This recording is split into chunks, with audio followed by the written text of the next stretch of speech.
They are confident that if they were suddenly transported back to the past, to the Middle Ages, they would easily survive.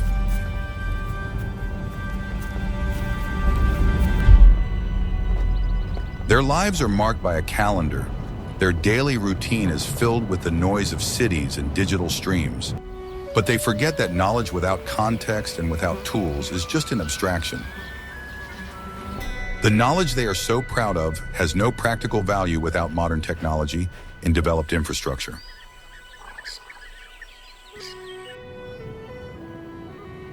Their confidence in their abilities is just an illusion created by the comfortable life that civilization has given them.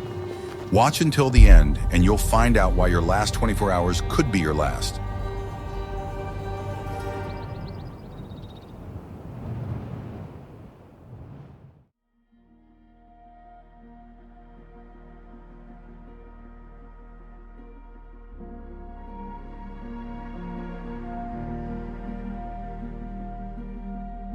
Modern people measure time in seconds, minutes, and hours, organizing their lives with digital calendars and precise schedules. For them, it is a linear, continuous flow in which they move steadily forward, measuring progress and planning for the future. They can say to the minute when they need to be at a meeting, and they expect the same from others because being late is considered disrespectful. But in medieval England, peasants lived by a completely different clock, where such precision would have been not only impossible, but also meaningless. Their consciousness was so deeply tied to nature and its eternal cycles that they developed a kind of chronological amnesia. They did not remember exact dates or even years in the modern sense, but instead oriented themselves by key, life-important events. For example, the year was not 1348, but the year when the Black Death came, or not 1351, but the year after the Great Wind. Memory did not cling to numbers, but to vivid, often tragic images. The year of the drought, the winter when the wolves came to the village, or the year after the neighbor's barn burned down. This was not a lack of intelligence or underdevelopment, but a fundamentally different way of organizing memory and life itself, dictated by the surrounding reality. Each year was basically the same as the last, and there was no practical reason to remember the exact date. What good was it to know that today was, say, the third day of the month, when the main measure of time was the rising of the sun, the position of the shadows cast by trees and the ringing of church bells, calling people to morning, matins, or midday sex prayers? In some communities where literacy was the preserve of clerics and lords, there was a unique tradition called the memory community. The role of history keepers was not performed by a few specially trained individuals, but rather by the collective memory of the elders, who were responsible for preserving the chronology of events important to the village. They did not write them down, but memorized them and passed them on by word of mouth around the hearth on long winter evenings. This was their unspoken but essential social function. They remembered the year the Lord granted the village a new privilege, when the mill was built, or that, in the year of the great flood, John, the blacksmith's son, was born, which means he must be about 40 now. Their knowledge was practical and served the needs of the community, resolving land disputes, confirming inheritance rights, or simply preserving the identity of the village. But this knowledge did not extend beyond their small world, and for modern people, their information, devoid of precise dates and global context, would be incoherent and meaningless. Watch this video to the end and find out how even the simplest, seemingly trivial questions about time could have fatal consequences for a person from the future.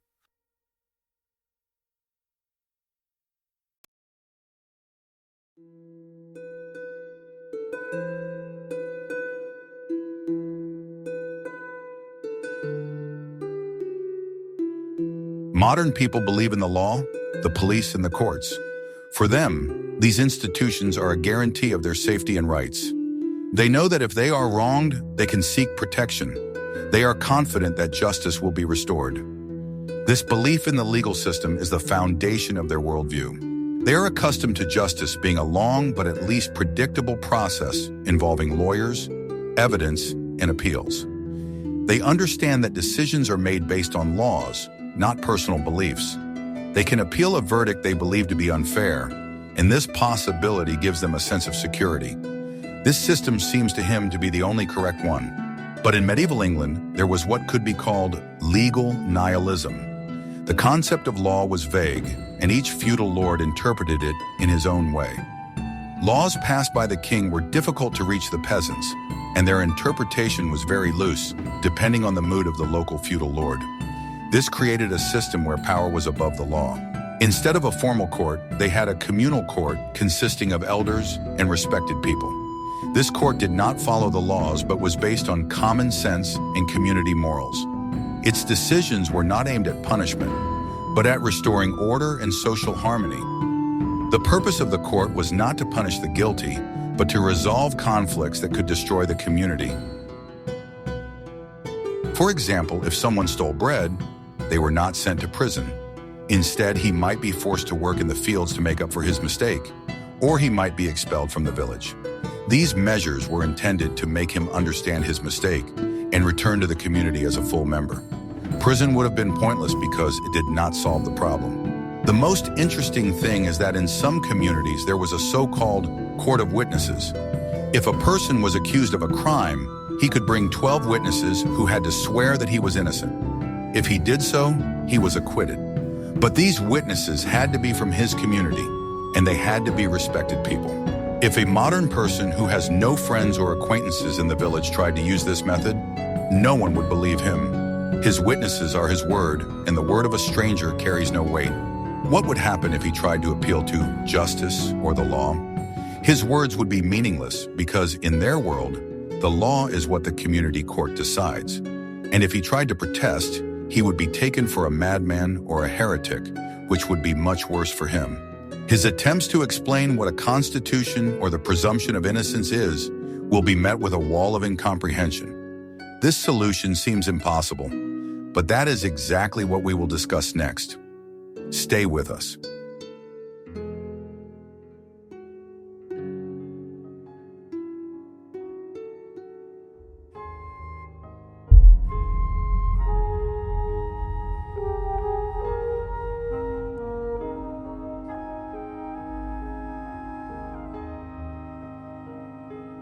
For modern people, fire is a lighter or matches.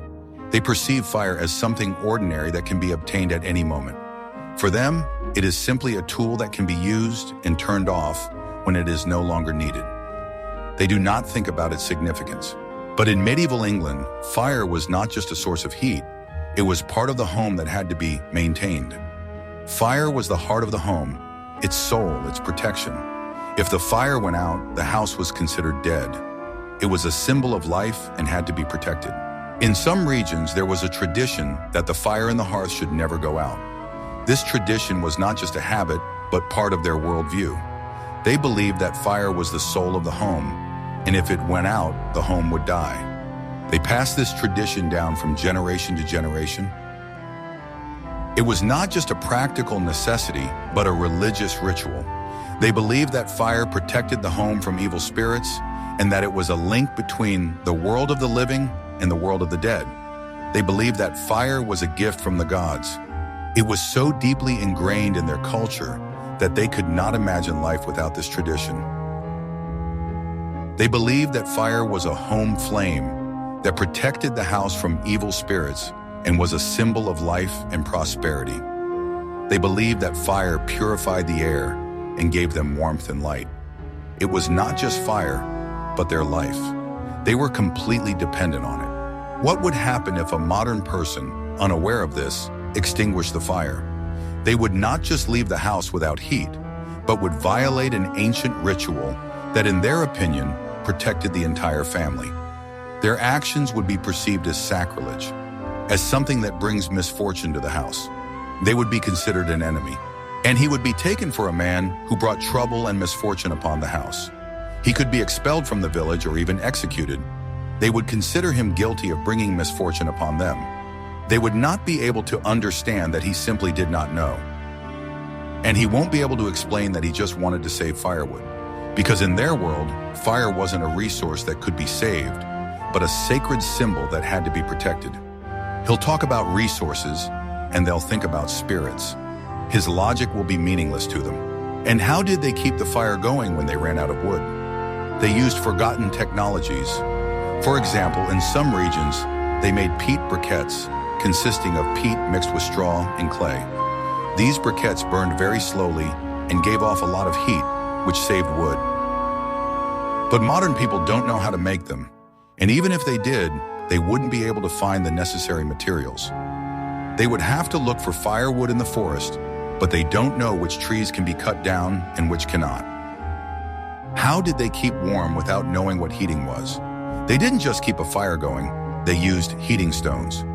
These stones were placed in the stove, where they heated up, and then, when they were taken out, they gave off heat. This was very effective but very dangerous because the stones could crack, which could lead to a fire. They didn't know what thermodynamics was, but they knew that stones could retain heat. Stay with us. There's more surprises ahead.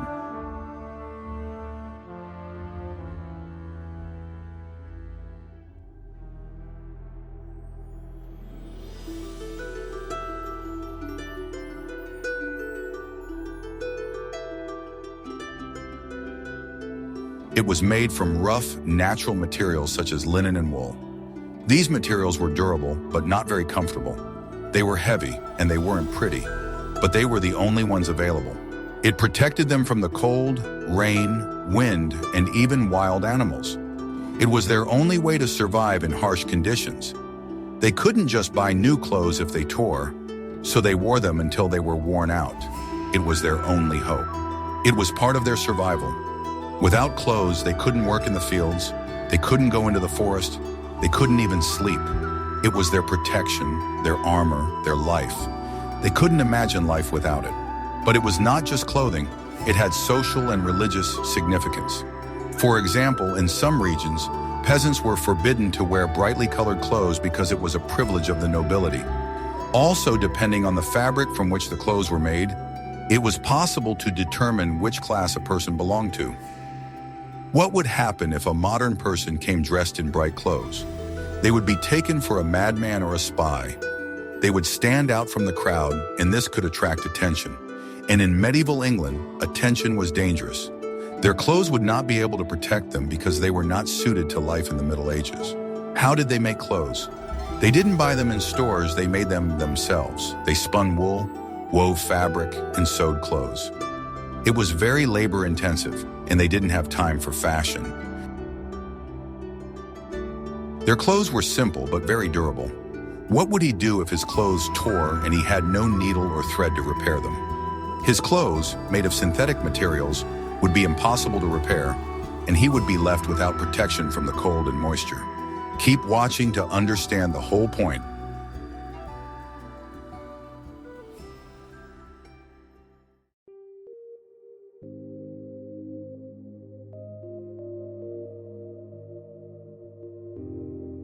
Modern people cannot imagine life without a bathroom and running water. For them, it is so basic that they do not even think about its existence. Imagine that you cannot simply turn on the tap to wash your hands or drink water.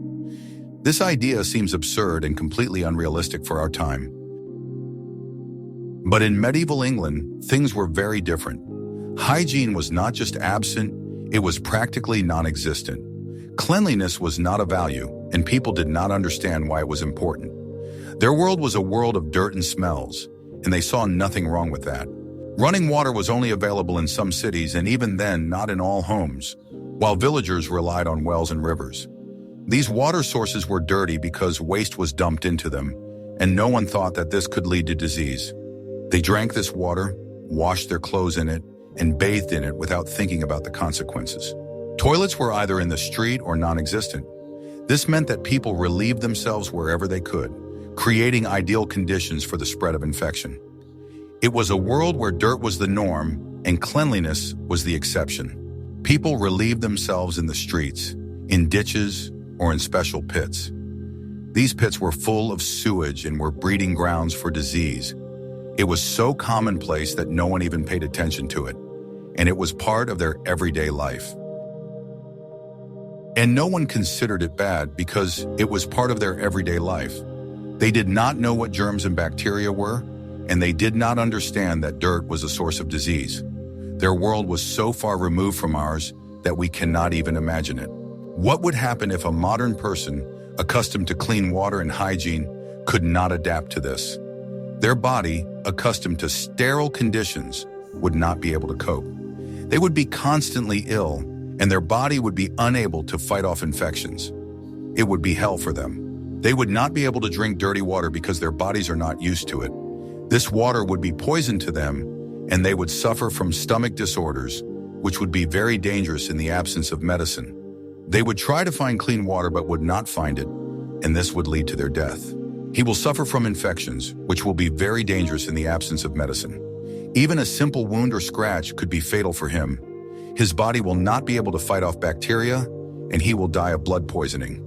He will not be able to explain what germs or bacteria are, and his attempts to drink only clean water will be perceived as strange and incomprehensible. People will not understand why he is behaving this way and will consider him crazy or a heretic, which will be even worse for him. His words will fall on deaf ears. And what about night soil? In some cities, such as York, there was something called night soil that was dumped directly onto the streets. It was so commonplace that no one even paid attention to it. This soil was a source of disease, and it was everywhere. He cannot avoid it because it was part of their lives. He cannot explain that it is bad because they will not understand him. His body, accustomed to cleanliness, will begin to rebel. He will begin to suffer from infections, which in the absence of medicine will be very dangerous. And his body, accustomed to cleanliness, will begin to rebel. His immune system, which is used to being protected from infections, will not be able to cope. He will begin to suffer from infections, which will be very dangerous in the absence of medicine. He will begin to suffer from infections that will be very dangerous in the absence of medicine. He will die of blood poisoning or some disease that can be treated in a couple of days in the modern world. They will think that he brought misfortune upon them, and they will want to get rid of him. How did they survive hunger without knowing what agricultural technology was? Now you will find out.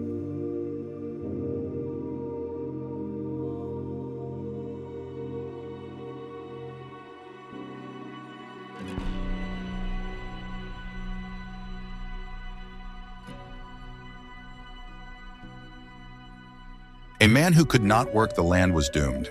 He would not be able to get food, and without food, he would simply starve to death. He would be an outcast because, in their world, everyone had to contribute to the community. He would be a nobody with no land, no food, and no future. In medieval England, there were very complex agricultural techniques that were passed down from generation to generation. This knowledge was not just advice, but real instructions that helped people survive. They knew when to sow, when to reap, and when to rest. They were masters of their craft. This knowledge was secret and was not written down. It was passed down by word of mouth from father to son. It was knowledge that could not be bought, only earned. It was sacred, and no one could simply obtain it. For example, in some regions there was a tradition of a sowing ritual. Before sowing, the farmer had to perform a certain ritual to appease the earth. He had to say special words and make a sacrifice so that the earth would be favorable to him. This was not just a ritual, but part of their faith. And if he did not do this, it was believed that the harvest would be poor. They believed that if they did not appease the earth, it would not bear fruit. And this harvest was their only source of food for the entire winter. If the harvest was poor, the whole village would starve. What would happen if a modern person who didn't know about this tried to sow? He wouldn't understand that for them, it wasn't just work, but a sacred ritual. He wouldn't know what to do, and his actions would seem silly to them. He would just throw the seeds into the ground without performing the ritual, and that would be a bad sign for them. His attempts would be considered a bad omen for the community. They would think that he had brought misfortune upon them, that he would bring them famine. They would fear him and shun him. He would not be a human being to them, but a curse. He may be expelled from the village or even executed. They will believe that he is to blame for the poor harvest.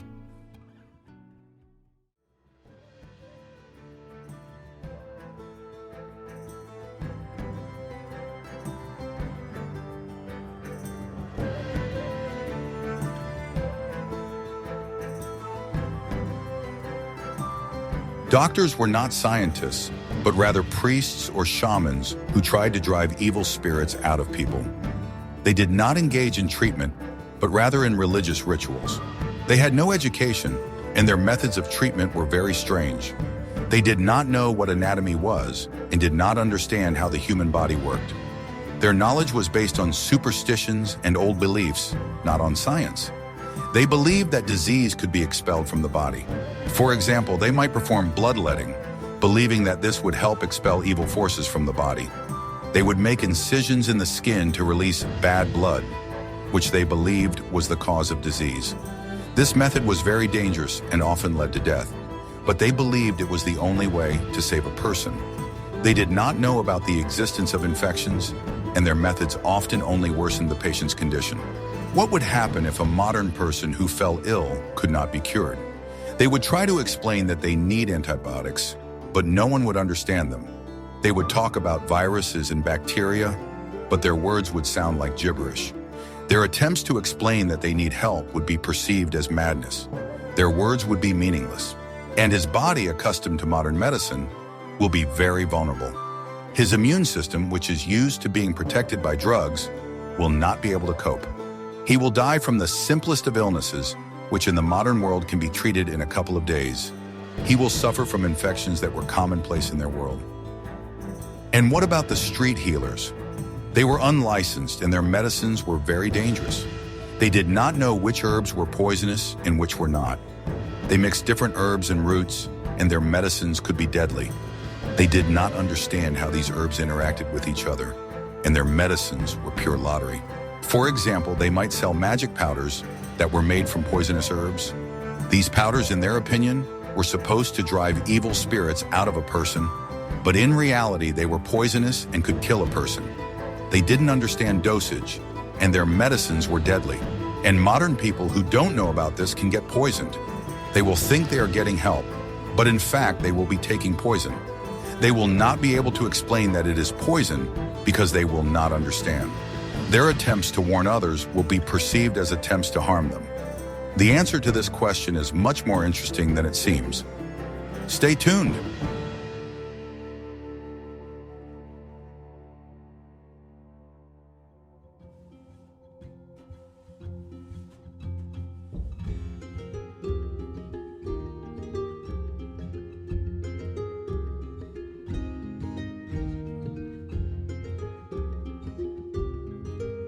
Modern man lives in a world where all people are equal before the law.